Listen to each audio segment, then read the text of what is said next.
Alright, so as a gamer, you've probably heard about these Hall effect analog switches slash keyboards that are floating around the internet, and you've most likely seen products such as the Wu-Ting HE, the Glorious Rapid Trigger, and even Razer's own equivalents. What a lot of people don't realize about the keyboard hobby is that $200 is considered a budget build. And that doesn't sound quite entry level for just about anybody. So how on earth does a sub $100 Hall effect keyboard exist? And how good can it be at this price point, especially compared to the competition? Well, let's find out.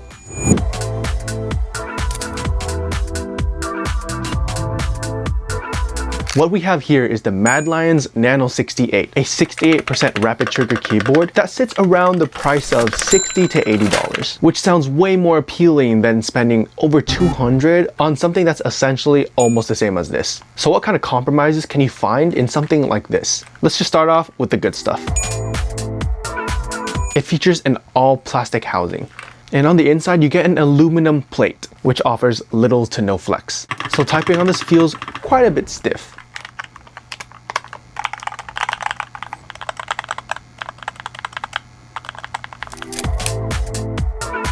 Inside, you'll find MADLIONS linear magnetic per-pro switches, which offer up to 3.8 millimeters of travel distance and 38 grams of actuation force,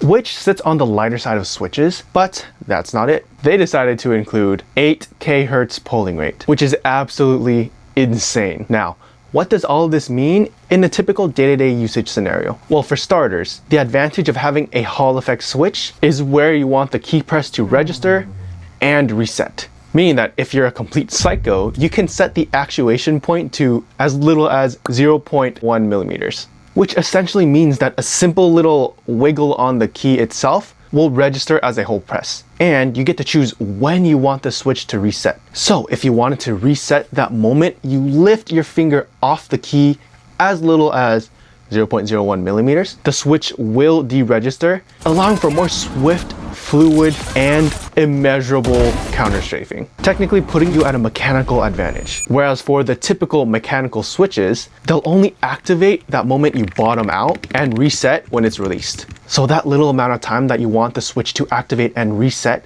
is crucial to how well you play in a game. Of course, I can't really tell you the exact experience. You literally just need to feel it for yourself. And if you want to hear what the switches sound like, here's a really quick sound test.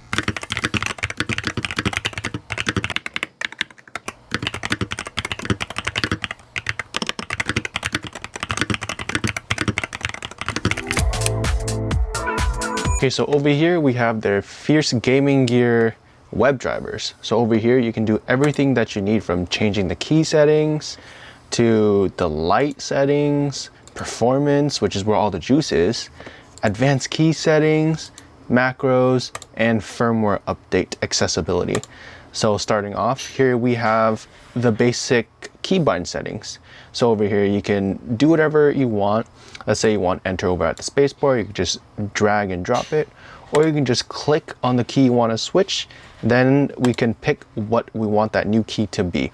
It's pretty self-explanatory. You have options from the built-in keyboard keys to system hotkeys such as volume up, down, media playback, screen brightness, home page, start, stop, all of that jazz.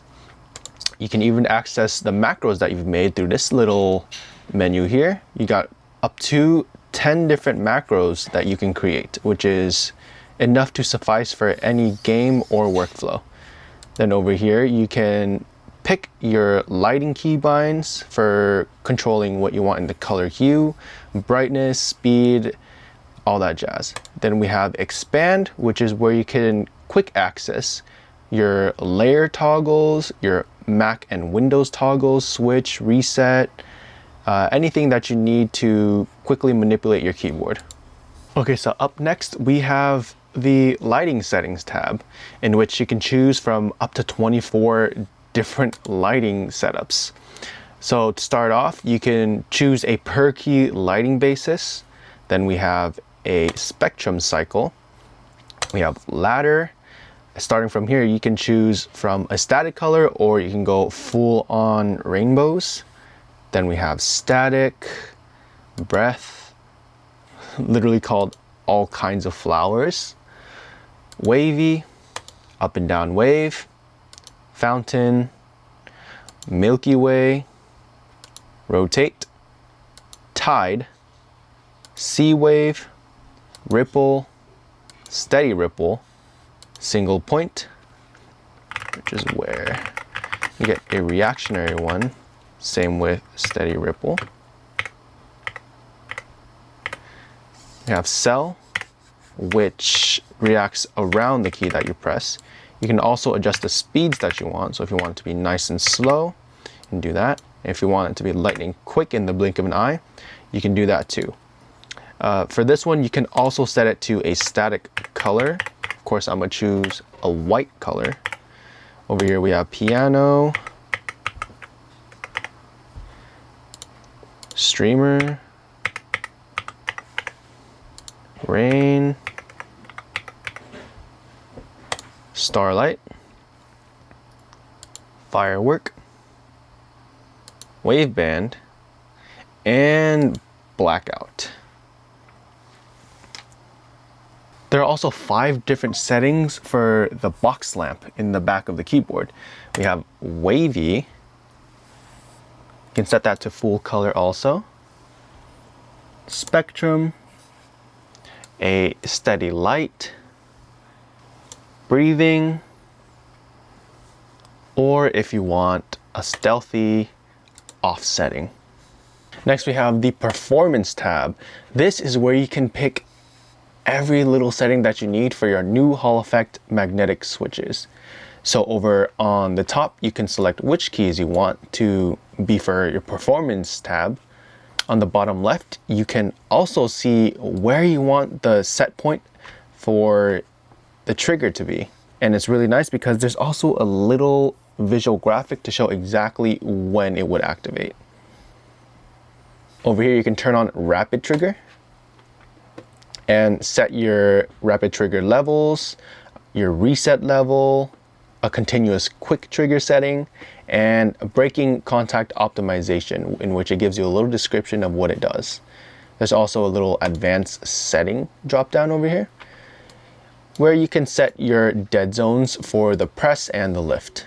And if you're using a bunch of different switches on one keyboard, you can set those to exactly what they were. So this whole keyboard is filled with magnetic silvers, but let's just say I might have a magnetic jade switch laying around, then I can assess which one of those are exactly the jades. And there you have it, WASD for the jades. Say I might have a king for the space bar.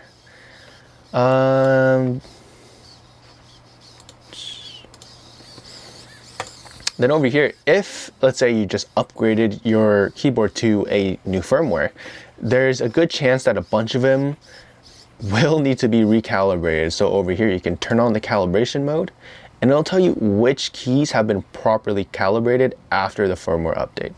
So if you click start calibration, you can see which ones need to be calibrated.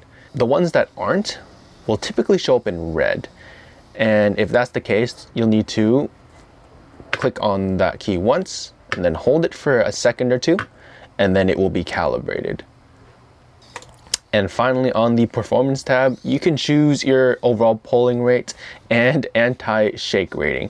If you set your trigger to be around 0.1 millimeters, you can set your anti-shake rating to be high, so it doesn't register any slight touches or shakes in the keys around it. Over in the advanced key tab, you can set a bunch of little functions like dynamic keystroke, in which you can find in the more expensive wooden keyboard counterparts. If you click add a button, make sure you select which one you want to work on. Let's say I want a very light press to work as a walk and a full bottom out to be a sprint function. Just like the analog joysticks and how you control your character in a bunch of shooters on console. I'm gonna go for W real quick, click add button, and the interface is literally the same as Wu-Ting's. So The bass function, set it to W, in which that's my forward key. Left alt as walk, and we got left shift as sprint. Over here you can set where you want each of those keys to activate in tandem with the bass key W. So W will be set along the entire way. And if I want a light tap and hold for walk, I can set it from 1 to 3.5 millimeters. Same thing with over here, right there, with the bottom out of 3.5 being sprint, which is left shift. Let's click it here and drag it out. And there you have it. You have a full analog walk, normal walk, and sprint for games like Rainbow Six. Click save, and you do it for every key that you need. Hold and click is probably one of my more favorite functions of this WebDriver, because from here you can set it to be like your phone keyboards, where if you hold 1 or 2, it'll pop up as an exclamation mark or @. So what I did is that for numbers 1 through plus and equal, those press and hold functions would turn into function keys. So if I press and hold 1 for about 200 milliseconds, it will end up registering as F1. Same goes for everything up to plus and minus. And if I want to, I can click and hold home for print screen, just in case I need quick access to screenshotting. And this is where you can set your macros. I don't use them for gameplay. I usually use them for recording hotkeys. So if I'm using outplayed and Control F4 is the hotkey to record the past minute and 30 seconds, I would want that to be in a quickly accessible key. So in that case, that would be right control. And for Windows emojis, I would set it to right alt. Then in the last tab, we have the official firmware version, which is 1.08. And if you want to check to see if there's any firmware update for your keyboard, it'll show up in the drop down on the top right of your browser, and it would automatically register it. And you can choose if you want to find the firmware that you've downloaded locally or upgrade, in which this one will find one online for you and the best suiting one, so you can verify it automatically and then set it into upgrade mode, and then you have a fully updated keyboard. Now, as glorious as this keyboard sounds, there are a couple downfalls. As packed as the WebDriver is, I wish that it was its own dedicated software, especially since that enables the ability to launch the program on Windows Startup alongside my other programs. And 2, it lacks a keybind for profile switching. And because of the lack of that function, I have to keep the WebDriver open on a separate window at all times, just in case I want to switch between the main profile or the gaming profile. And as much as that won't be a hassle for everybody else, for me, I just want to click a single key and it would switch between my main and gaming profile. Because let's be real, I do not want extremely sensitive keys on my main profile when I'm just using it to type up an essay, text friends, or just do web searches, because that would lead to an accidental registration of the keys that I have set with rapid trigger settings. So for that, I just want all of my keys to be set at about 2.5 to 3 millimeters. So it feels more like a normal keyboard, keeping all of that away from my super sensitive WASD space, left control, left alt, and left shift keys for gaming, where timing and actuation actually matters. So yeah, despite those deficiencies, this keyboard itself is a great value for under $100. So if you're looking to get into the rapid trigger gaming hype, then you absolutely need to check this out. Yes, you can find this on their official website, but you can find even more competitive pricing on AliExpress. So if you do want to check this out, you can find it in the link in my bio, description, or on my socials. If you have any questions about this, you can drop them in the comments below. Don't forget that starting on March 17th all the way till the end of the 26th, AliExpress will be having their anniversary sale. Here are the codes that you can use in almost every tech product, excluding phones. So yeah, if you want to check these out, you can find these in the link below or in my bio.